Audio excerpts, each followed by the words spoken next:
बहुत ही प्यारी और संस्कारी लड़की थी। उसकी शादी हिमांशु नाम के लड़के से हो जाती है। ससुराल में उसकी सास कमला, ससुर रामू और देवर राकेश रहा करते थे। प्रियल अपने सभी ससुराल वालों का खूब ख्याल रखती थी। सब कुछ बहुत अच्छा चल रहा था। ऐसे ही एक दिन राकेश के लिए संचिता नाम की बहुत ही लालची किस्म की लड़की का रिश्ता आता है। थोड़े ही समय बाद उन दोनों की शादी हो जाती है। ऐसे ही एक दिन, हे भगवान, मेरे घर परिवार को किसी की नजर ना लगे। मेरी दोनों बहुएं सदा सुहागन और हमेशा खुश रहे। माँ जी, जब तक आपका आशीर्वाद हमारे साथ है तब तक हमें क्या होगा। हाँ हाँ, मांग लो जितनी दुआएं मांगनी है। तुम्हारे इस परिवार को तोड़ के ना रख दिया ना तो मैं भी अपना नाम बदल लूंगी। इस तरह वक्त बीतता जाता है और करवा चौथ का दिन आ जाता है। दोनों बहुएं पूरी श्रद्धा से व्रत रखती हैं।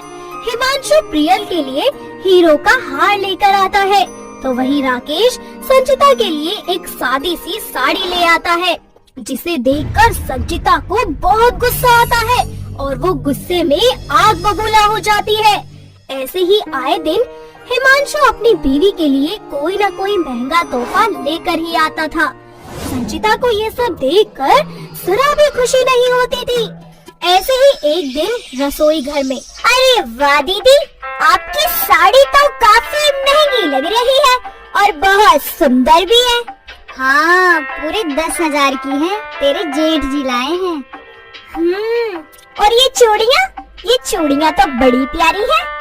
ये भी सोने की है, इन्होंने मेरे बर्थडे पे दिया था। क्यों ना मैं जेठ जी को अपनी मुट्ठी में कर लूं?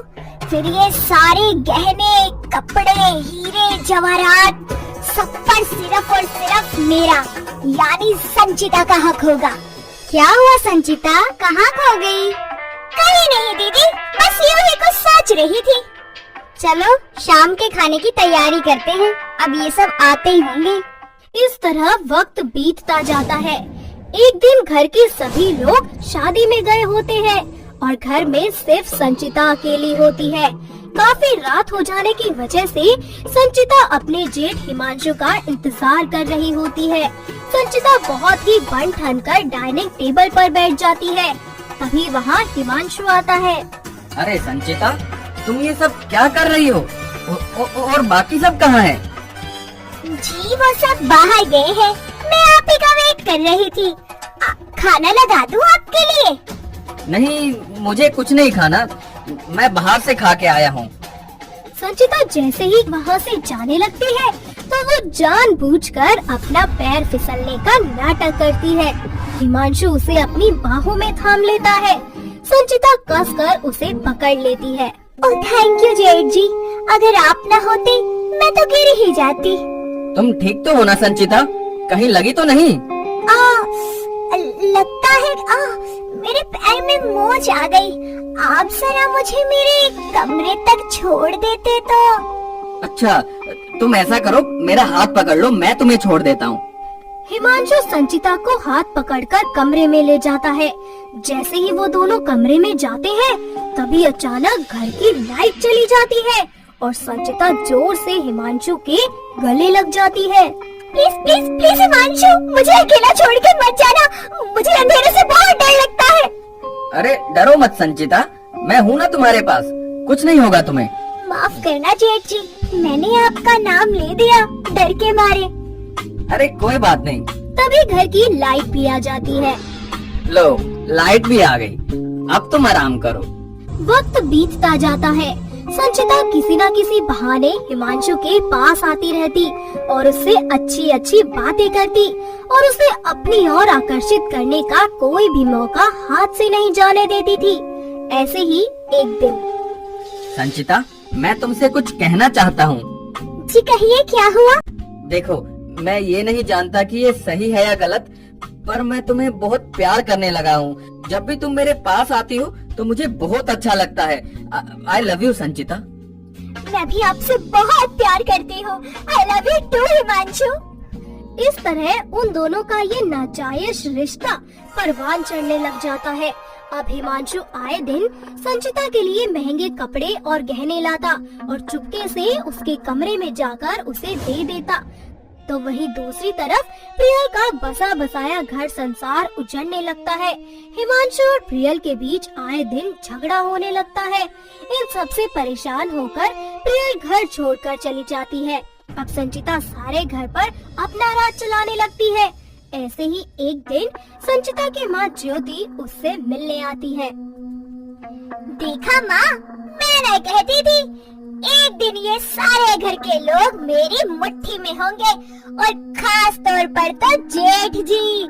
देखा कैसे फिरकी की तरह मेरे आगे पीछे नाचते हैं। शाबाश मेरी बेटी, मुझे पता था कि तू ये काम जरूर कर लेगी। आप बस अपने सास ससुर का भी काम तमाम कर दे और फिर देख तेरे तो वारे न्यारे हो जाएंगे। सही कहा माँ, ये देखो जहर, आज रात खाने में मिलाकर दे दूंगी, किसी को पता भी नहीं चलेगा और मेरा काम भी हो जाएगा। फिर इस घर जायदाद जेठ जी हर चीज पर सिर्फ मेरा हक होगा, सिर्फ मेरा। कमरे के बाहर खड़ा हिमांशु ये सारी बातें सुन रहा होता है और उसे अपने किए पर बहुत पछतावा होता है। साथ ही वो संचिता का सच सभी के सामने लाने की ठान लेता है। शाम को जब सभी लोग खाना खा रहे होते हैं, तब संचिता खीर में जहर मिलाकर ले आती है।